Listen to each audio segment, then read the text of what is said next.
Hello there and welcome to my channel on chemistry lessons. If you find these videos useful, please make sure you like and subscribe. So this video is going to look at covalent character and the perfect ionic model, which is covered in all A-level specifications.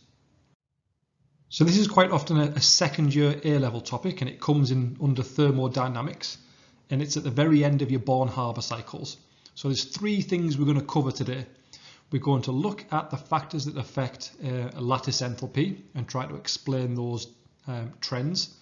We're then going to look at what is meant by the perfect ionic model and covalent character. We're then going to compare values from the Born-Haber cycles, which are experimental values, to those from the perfect ionic model, which is seen as theoretical values. Okay, so when we're looking at the value for lattice dissociation or lattice enthalpy, the factors we need to consider are the size of the charge. So the bigger the charge on the ion, the more attractive it will be. For example, a magnesium 2+ is more attractive than a sodium 1+. We must also consider the ionic radius. The bigger the ionic radius would mean that the charge is more spread out, and that would lead to a smaller lattice dissociation, a weaker bond or a weaker attraction. So what we usually do is we'd make a comparison of the radius, a comparison of the size of the charge, and we would combine those two factors to talk about a charge density. And the greater the charge density, the greater a lattice dissociation, or the more exothermic the lattice formation. Let's have a look at these different values here then, from lithium, sodium, potassium, rubidium and cesium chloride. So the only factors that are changing here is the group 1 metal. Lithium, and as we go from lithium ions to cesium ions, all 5 of those group 1 ions will be +1. However, as you go down the group, the ionic radius is going to increase. So let's make sure we make a comparison of the charge and the radius. So the ionic charge remains the same, but the radius increases down the group. This means that moving from lithium to cesium, there's a smaller charge density. And it's smaller charge density because it's the same charge in a bigger volume. Okay, so the charge is more dense in lithium ions. That means that the attraction, the electrostatic attraction between a lithium ion and a chloride ion will be greater, hence a bigger lattice dissociation enthalpy. As you can see the trend there, lithium has the greatest, cesium is the smallest. Let's compare these two. So again, the only thing changing here is the sodium versus magnesium. Now sodium is a +1 ion and magnesium is a 2+ ion. The radius for magnesium is also smaller than the radius of sodium ions. So again, we're making comparison. Magnesium has a bigger ionic charge and a smaller radius. So there's a significantly bigger charge density for magnesium ions than there are for sodium ions. This means the attraction between magnesium ions and chloride will be greater than the attraction between sodium ions and chloride, meaning magnesium chloride has a much greater lattice dissociation value.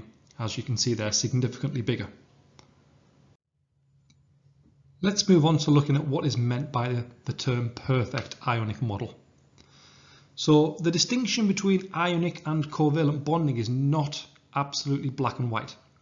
You will have seen in first year bonding that some covalent compounds or some covalent molecules are non-polar. That's when we had that difference in electronegativity.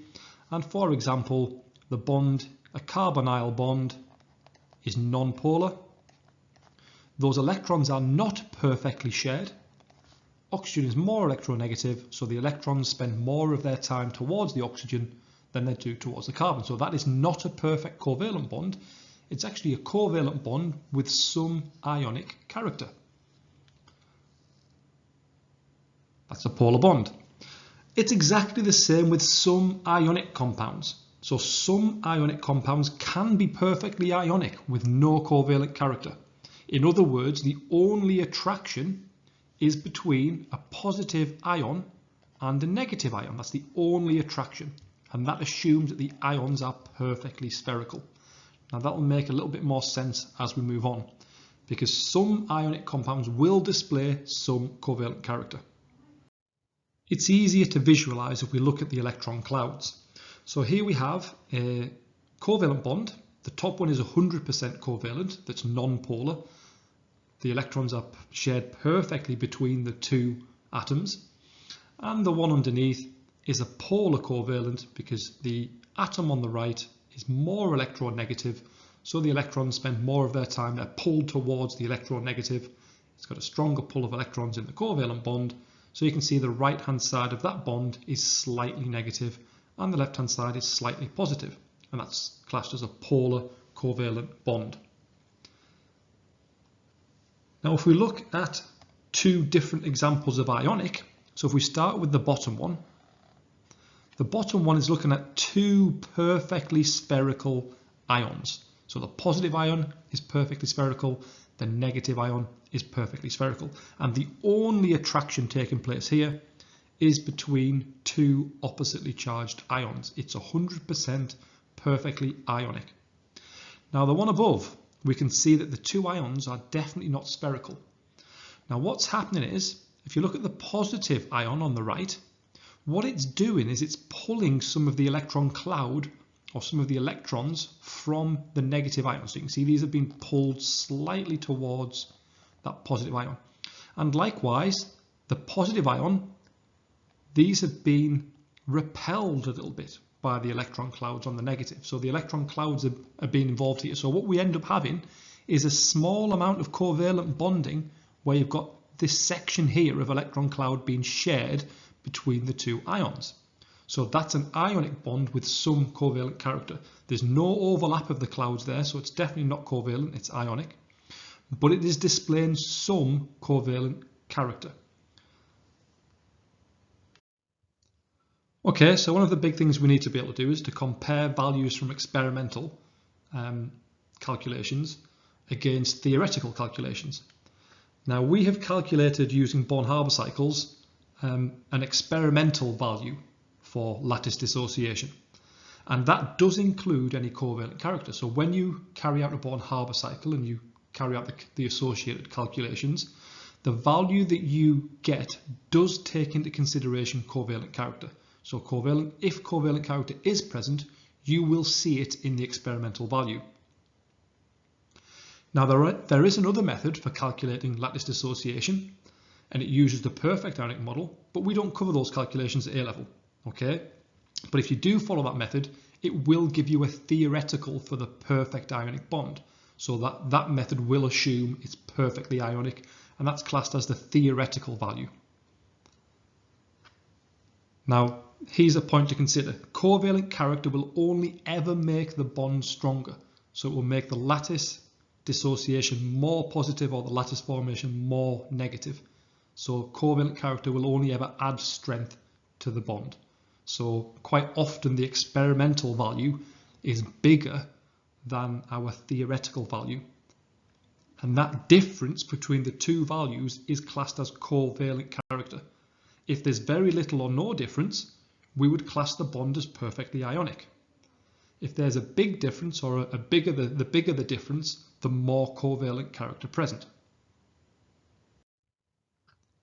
So quite commonly in exam questions, we are asked to compare values from experimental and theoretical for different substances. So here we have sodium bromide and silver bromide.